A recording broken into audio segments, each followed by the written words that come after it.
Кутман күн урматтуу мен каналымда көрүүчүлөрүм, сиздерди каналдан көргөнгө абдан кубанычтамын. Иранда аябай катастрофикалык мындай аламат болуп жатат. Иранда суу жок да, ичкенге, ошо талааларды суарганга эчтекеге суу жок. Себеби Иранда негизи ошо суу сактагычтарды жасашкан, дамбаларды курганын аркасы менен ошо Ирак суусуз калган. Белуджистан, Систан, Хузестан деген провинцияларында суу жок. Ошо 25-жылда бул эң курч көрүнүп жатат. Бул эң катастрофикалык болуп атат. 3,5 миллион адам ошо сууну такыр албай жатышат күнүгө. 50 миллион адамга чейин Иранда сууну жарым-жартылай алып атат. Жер астындагы суу кудуктар кургап кетти, аякта суу жок болуп калды. Бул аябай мындай начар Иранда абалды туудуруп атат. Бул деген аябай мындай эң негизги себеби бир четинен буларда суу кечке топтолот экен да, жер астында. Суу топтолор менен бирок булар аябай көп аны колдонушуптур. Жер астынан сууну чыгарган артезиялык скважиналарды көп жасашыптыр. Жана алардан сууну кеңири алып туруп, ошо сууну көп ичкен ар кандай буудай жана башка ушундай айыл чарба культураларды суарганга колдонушуптур, жер астында артезиялык сууну. Башка алардын суусу жок да. Мисалы үчүн ошо Кош-Тепе деген Афганистанда курулуп жатат суу. Ошо Амудариядан алынган. Андан ошо Мазандыранга же болбосо ошо Афганистан менен бет четтишкен аймактарга суу жетишсиз дейт. Андан сырткары ошо бул деген негизи мамлекет өзү ушундай кургакчыл да, аяка көп жаан жаабайт. 2025-жыл так ушул жылы 40%га жаан жаагандары азайыптыр да, ошо осадкалар аз дейт аябай өтө. Жалпы жылдык норма менен ушундайга келишип атат. Температура болсо 50-52 градус болуп атат. Аякта ып-ысык, эл жөн эле мындай иштей албайт, башы иштебейт да, мындай эсоо эле жата беришет экен, эчтеке кыла албайт. Түн ичинде эле кичине жашабаса жашоону.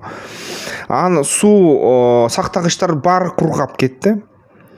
Ошол нерсе чаң мындай борондорго дагы алып келип жатат. Туз борондор болуп атыптыр. Аяктан туз борондор болсо өсүмдүктөргө дагы сокку берип атат. Ачкачылык дагы маселеси турат Иранда. Негизгиси ошо адамдын иш аракетинин артынан ушундай нерсе болуп кетиптир. Эң негизги бүгүн окумуштуулар айтып атат, Ирандагы ошол кургакчылыкка эл күнөөлүү деп, адам күнөөлүү деп. Анткени булар деген 90% сууну, ошол жер астындагы артезиан сууну, аларда башка деле суу жок. Тоолор жок да, тоолор жетишсиз, ошо астыгы мындай конденсация жасап сууну сактаганга. Ошол сууну айыл чарбага кетиргенден кийин албетте аны такыр эч кандай норма кылышкан жок. Суусу аяктан бууланып кетет тез эле ысыктан. Коррупция болду дейт жаман. Ошо суу сактагычтарды жер астындагы кериз деп коебу, ошо суу сактаган ушундай инженердик Ирандан ойлоп табышкан көбүнчө мурунтан бери. Бирок булар андай нерселерди жасабай коюшуптур жана ага бөлүнгөн акчаны жеп алыптыр да, ошо алардын ички аткаминерлери. Ошо аябай стратегиялык жактан туура эмес иш болду деп жатышат. Бүгүнкү күнү ушул 74 километр квадрат жер астындагы сууну кубометр десе болот, же болсо 74 километр кубокилометр ошол алар жоготушуптур да, ошо ички жер астындагы грунтовый суулардын баарын. Албетте айыл чарбасына булар деген көзөмөл кылбаптыр. Айыл чарбасына каалаган культураларды өзүңөр чечип, өзүңөр өстүргүлө дешиптир. Ошондуктан фермерлер тез ошо өзүн актоочу ар кандай буудайларды өстүрүп, ал буудайлар болсо көп сууну талап кылып, ошо сууну түгөтүп салыптыр ушул жайын баш атында.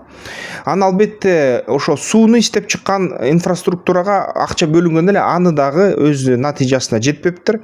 Мисалы үчүн алар жакында эле согушкан Израиль көптөн бери ушул чөлдөн сууну, туздуу сууну туура атайын аппараттан өткөрүп, аны ичкенге жарамдуу кылган, же баягы таланы ошо сугарганга жарамдуу кылган сууну жасаганды үйрөнүштү. Жана алар чөлдөн ушундай аябай сонун баягы мөмө жемиштерди өстүрүп жатышат израилдиктер. Алар деген ушул өлгөн мындай туздалган аябай катуу сууну ошо тузун бөлүүгө үйрөнүштү. Алар ошол технологияны аябай көп акча кетиришип, акылдарын кетиришип, ошо жетиштүү түрдө сууну бүгүнкү күнү деңизден алып түзмө түз ошо бүт баягы жеткирип жатышат да. Израилге дагы, Газага да жеткирип атышкан, согушка чейин согуштан бир аз токтотушкан. Берки Хеврон же болбосо баягы Газалык автономиялык область деген бар, аякта ошого да жеткирип атышат ошол сууну. Жана ошо друздарга да ушундай суу түтүктөрүн өткөрүп, деңизден түзмө түз сууну алып, аны ошо туздан арылтып ушундай жеткирип жатышат да. Иранда дал ошондой технологияны иштеп чыкканга аракет кылган, бирок Израиль менен душман болгондуктан Израиль бөлүшпөй койгон алар менен ошол технология менен. Ошо согуштун азабынан ички окумуштууларына акча берсе, алар да баягы атка минерлери ал акчаны жеткирбей окумуштууларга жеп алган деп айтып жатышат бүгүнкү күнү.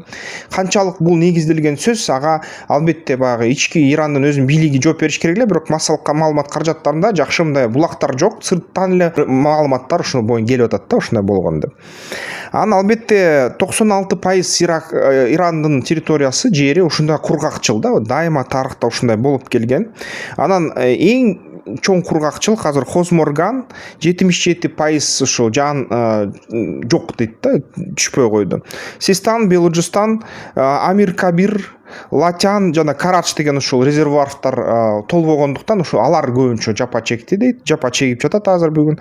Алардын баягы ички суу сактагычтарынын эң ошол эле Караджды алсак 13 эле 21 эле пайызга толду дейт, азайды дейт суу аяктан. Анан туздалып баратат да суусу, ошо баягы мындай суарганга жарабай калып атат. Тегеранда 16,8 миллион адам суусуз отурат дейт, сууларды өчүрүп атат дейт, күнгө электроэнергияны өчүрүп атат, ГЭСтер иштебегендиктен. Ошо кишилер дейт, жарандар кадимки өз резервуарларын үйлөрүндө орнотуп атат дейт. Жана ошол резервуар алып баргандай баягы автомобиль атайын водовоздорго аябай көз каранды болуп калды дейт, водовоздорго карап атат дейт. 21-жылы ушундай кургакчылык болгондо бир сыйра Тегерандын тегерегинде ушундай когалаң болгон да, ошол сууну жеткиргиле деп.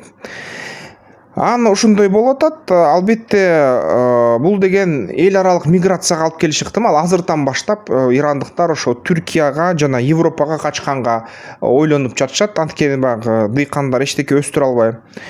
Бүгүнкү күнү ошо 3,4 миллион Афган жана Ирак ошо жарандар бар Белуджистан тарабында. Аларга суу такыр жетпейт. Белуджистан тим эле ошо бөлүнөбүз деп, ошо Пакистандан, Ирандан белуджилар бар. Албетте ошол Афганда да бар. Афганистан ошол Белуджини өзүбүзгө бөлүп алабыз, баары бир ирандыктар эч кандай жакшы карабай атат деген ушундай сөздөр болуп атат. Афганистан менен Кош тепе үчүн дагы ошо согуштар болуп кеткен болчу өткөн жылы. Ошол ирандык дамбалардын аркасынан Тигр жана Ефрат эң чоң ошол дарыялар ошо жеткирбей жатат да сууну эки дарыянын ортосундагы араб өлкөлөрүнө. Ал араб өлкөлөрүнүн кедейлери бул эң биринчи орунда Ирак өтө мындай кыжыры келип, жини келип, эмне кыларын билбей жатышат да. Бирок өзүлөрү азыр бүгүн ошо Ирандын көзөмөлүнүн астында десе болот да. Масуд Пезешкиан, Иран президенти, бул кризис нак кризис болуп атат дейт, эмне кыларыбызды билбей атабыз дейт. Бул деген Түркмөнстан, Афганистандан, Тажикстан менен Өзбекстандан сууну алалы, импорт кылалы, сууну бизге беришсин деп атат да.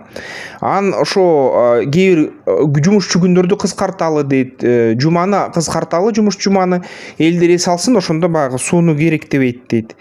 Мисалы үчүн Кавех Мадани деген мурунку ушул Ирандын экология министрлигинин башчысы айтып атат, бул деген чечимдер эч кандай узак мындай эффект бербейт дейт. Биз деген маселени чечпейбиз дейт. Биз андан да ачка калабыз, суусуз калабыз дейт. Системалык чечимдер керек, модернизация кылыш керек баягы сугаруу, сугат системаларды. Ошо мисалы үчүн саркынды сууларды кайра иштетип, кайра сугарууга колдонуш керек, эмнеге ошону жасаган жоксуңар деп критика айтып атат да. Ошо сууну көп ичкен айыл чарба өсүмдүктөрүн отургузбаш керек, сууну аз ичкендерди отуруш керек, ошого көңүл буруш керек дейт. Жана ошо тамчылатып сугарыш керек деп атат да. Ошо аябай мындай суу банкротствого келдик деп айтып атат. Иран аябай жаман абалда деп жатышат да.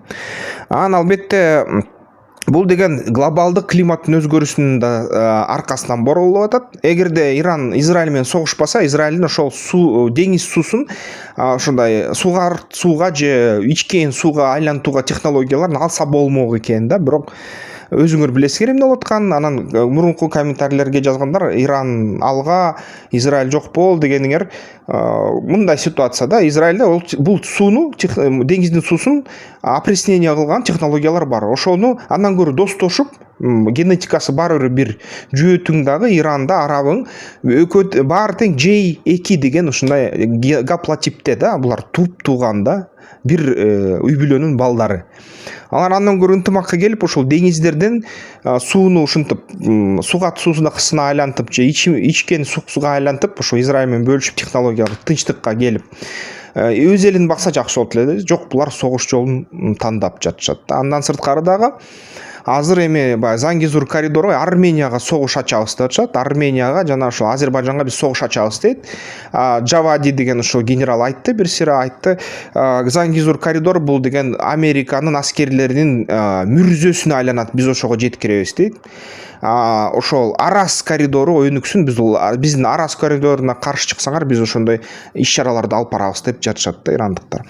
Ошо кандай деп ойлойсуздар өзүңүздөр? Ошо көрүп атасыңарбы, тегеректе климат өзгөрүп атат, ушундай кургакчылык келип атат. Иранда 50 миллиондой адам өлүп кетиши ыктымал, жөндөн жөн эле да, ошол 92 миллион адамдын ичинен. Ошол ачарчылык болушу ыктымал, күйчүлөр болушу ыктымал, бизге ошо качкындар чуркап келиши ыктымал да. Ошо абалда биз суу башында турабыз. Биз да ошол жөнүндө ойлонушубуз керек да. Келечекте бизде кандай болот? Дүйнөлүк банк 2050-жылда бизде суу үчүн согуштар болушу ыктымал деген сөздү айткан да. Ошон үчүн алдын ала ойлонуучу нерселер көп экен бул жерде. Эмки видеолордон көрүшкөнчө комментарийлерге жазгыла.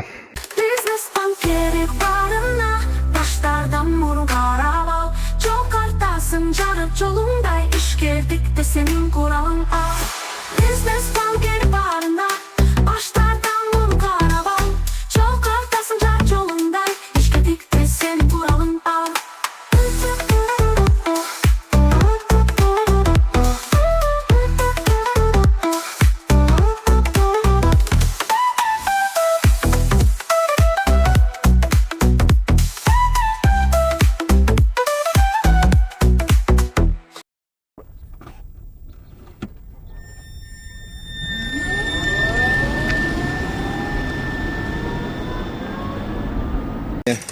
Вот туда. О, от души. Красота, блин. Охренительно видно.